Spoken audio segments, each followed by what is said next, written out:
Hello, my name is Joshua Arnes, RPW 300, and the topic I chose for my proposal is the downfall of email marketing and the rise of social media.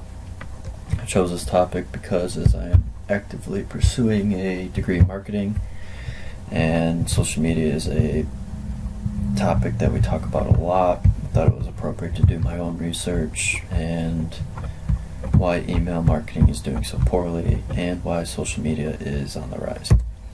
The opportunity here is with the downfall of email marketing promotions, companies can switch their marketing strategies towards more of a social media outlook. The current situation has to do a lot with consumer preference.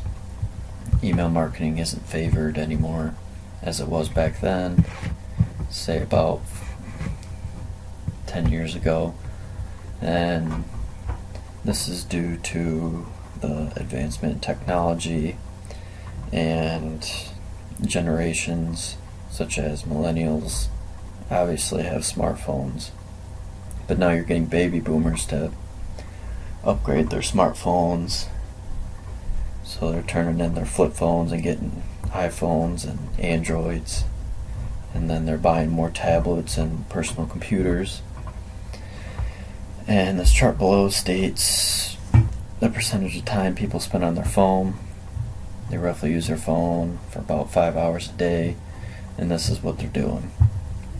And the main ones I want to point out from this chart are lifestyle and shopping, Facebook, Snapchat, YouTube, which are all social media platforms that pertain to this proposal, and obviously Facebook is the highest at 19%, and that's because it is a main way for people to communicate. So they're always on Facebook checking out where their friends are at, what they're doing, who's marrying who's having a baby. So you can learn a lot about somebody just by going to their Facebook profile and just start talking to them. So the disadvantages of email is it's obsolete, not catered towards a consumer. So they get put on these unknown subscriptions. Let's just say you go shop at JCPenney, you get added to their mass mailing list. So whenever they have a deal on something, you get that email. Half the time you never open it because it goes to the spam folder, and they're sending them out every single day, which would get really annoying. And this chart on the right shows emails and mobile devices, which shows that a lot of these promotions, the platform of the email isn't even made for being opened on a smartphone. So you open it, half the pictures don't load, the formatting's all off, so you instantly get turned off and then delete the email.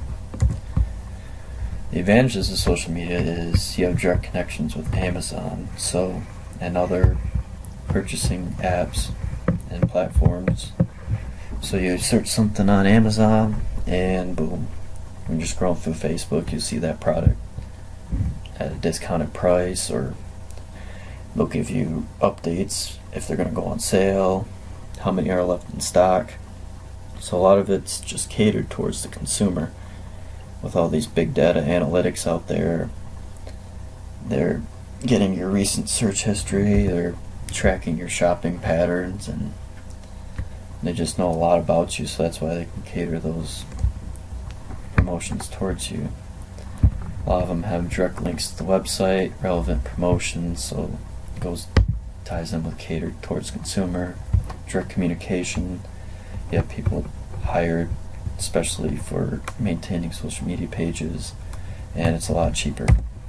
So the project plan is to cut back email promotions, determine target markets, choose your social media platform, trial and error, see what works, see what doesn't, and then update your social media page frequently. In conclusion, social media is a new trend with the more people having access to internet and smart devices, wide range of demographics, and you have access to consumer data. Thank you for listening, and have a good day.